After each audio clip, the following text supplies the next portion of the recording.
क्या आप भी अपने घर के सामने एक छोटा सा गार्डन बनाना चाहते हैं? तो देर किस बात की, जाइए नर्सरी और अपनी मनपसंद प्लांट ले आइए और उसे अपने घर के माहौल में 2-4 दिन रखने के बाद उसे एक पॉट में रिपोर्टिंग करिए। तो किसी भी प्लांट को लगाने के लिए हमें बहुत सारे बातों का ध्यान रखना पड़ता है उसकी अच्छी ग्रोथ के लिए। तो मैं रूमा छत्तीसगढ़ से आप सभी का मेरे कुंजी की बगिया में स्वागत है।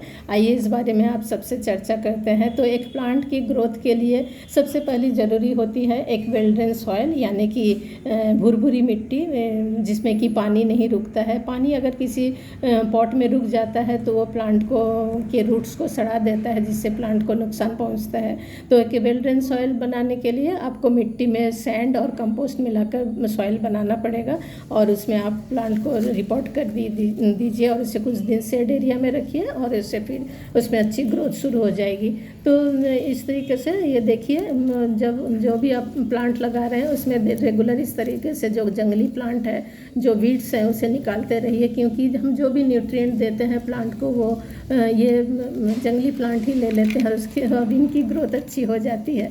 तो इन्हें रेगुलर निकालते रहिए। इन्हें निकालने के लिए आप इसमें रेगुलर गुड़ाई करते रहिए। गुड़ाई करने के बाद ये प्लांट जो है आसानी से निकल जाते हैं। उन्हें मिट्टी से अलग कर दीजिए, ये बहुत ही ज़रूरी होता है। और मिट्टी का को गुड़ाई करना भी बहुत ज़रूरी है। और देखिए इस तरीके से जो बेल वाले प्लांट है वो अगर नीचे झुक गए हैं तो उसमें अच्छी ग्रोथ नहीं होगी, अच्छी फ्लावरिंग नहीं होगी। तो उसे एक सहारा देकर ऊपर चढ़ाइए। और कोई प्लांट जिसमें पतले पतले स्टेम है, लेगी स्टेम है, वो फैल गए हैं चारों तरफ, तो उन्हें अच्छी तरह से दोनों तरफ से सहारा दीजिए इस तरीके से और उसे फिर एक बांध दीजिए। उसे चारों तरफ फैलने से वो एक जगह फिर अच्छी तरह से बंधा रहेगा तो अच्छे से फ्लावरिंग होगी। और देखिए कितनी अच्छी तरह से हिबिस्कस खिल रहे हैं, बहुत ही सुंदर।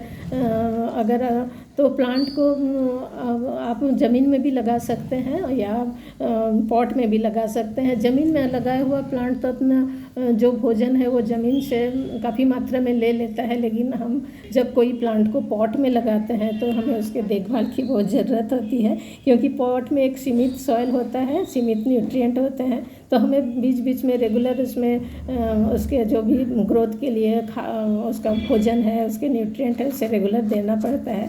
तो इस तरीके से तब उसमें फ्लावरिंग होती है। कितना अच्छा हिबिस्कस खिला हुआ है।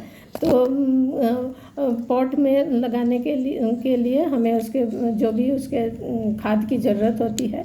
तो खाद 2 प्रकार के होते हैं, एक होते हैं ऑर्गेनिक और एक होते हैं केमिकल। अगर आप फ्रूट वाले या वेजिटेबल के प्लांट्स लगाए हैं तो कोशिश करिए कि उसमें केमिकल फर्टिलाइज़र या कंपोस्ट ना दें, क्योंकि ये हमारे भोजन के साथ हमारे पेट में जाकर हमें नुकसान पहुंचा सकते हैं।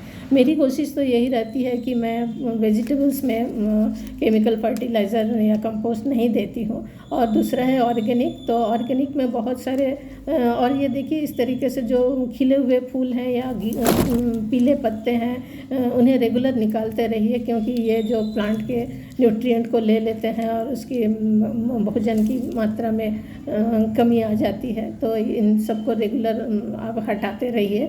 और जो भी सूखे हुए पत्ते या सड़े हुए पत्ते या बीमार पत्ते पॉट में गिरते हैं उसे भी रेगुलर अलग करते रहिए। तो ये इन सभी बातों का हमें रेगुलर चेक करते रहना पड़ता है अपने गार्डन में। एक गार्डन को सुंदर बनाने के लिए हमें भी कुछ बहुत मेहनत करना पड़ता है।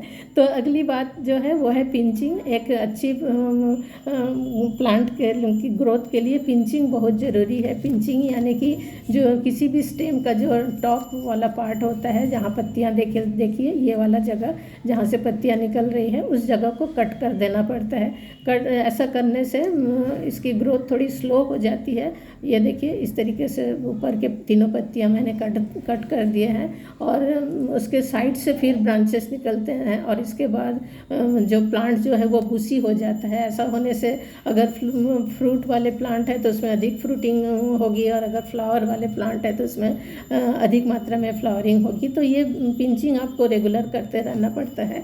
और तो कंपोस्ट के रूप में आप ऑर्गेनिक कंपोस्ट अगर प्लांट में दे रहे हैं तो केले या प्याज के छिलके का लिक्विड फर्टिलाइज़र दे सकते हैं। गोबर खाद, सड़े पत्तियों के खाद, किचन वेस्ट, ये इस तरीके से बहुत सारे ऑर्गेनिक कंपोस्ट हैं। या आप का जो भात का माड़ होता है उसको भी आप प्लांट में दे सकते हैं। ये बहुत ही अच्छी कंपोस्ट होती है। या केले के छिलके को का लिक्विड फर्टिलाइज़र, ये नाइट्रोजन का बहुत एक सोर्स होता है केले का छिलका, तो इसे भी आप रेगुलर दे सकते हैं। या केले के छिलके को सुखाकर उसके पाउडर बनाकर अगर आप हिबिस्कस में देंगे तो उसमें बहुत अच्छी फ्लावरिंग होती है। और ये देखिए, मैंने कुछ दिनों पहले, करीब महीने पहले सेम के प्लांट को सीड से ग्रो किया है। बहुत अच्छी इसमें ग्रोथ हो रही है और बहुत अच्छी तरह से उसमें फ्लावरिंग भी हो रही है और बहुत जल्दी इसमें फ्रूटिंग भी शुरू हो जाएगी।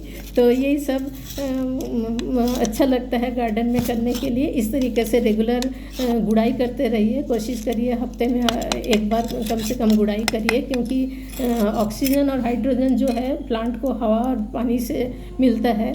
तो ये तभी मिल पाएगा ऑक्सीजन जब रूट तक हवा पहुंचेगी, तो उसके लिए मिट्टी का भुरभुरी होना बहुत ज़रूरी है। और ये जो सड़े गले पत्तियां हैं इसे रेगुलर निकालते रहिए, इससे प्लांट के बीमार होने के चांसेस होते हैं। और जो भी सूखे हुए स्टेम हैं या सड़े गले स्टेम हैं उसे रेगुलर कट करते रहिए, इस तरीके से कि और भी ब्रांचेस निकलेंगे और प्लांट की ग्रोथ सही बनी रहेगी।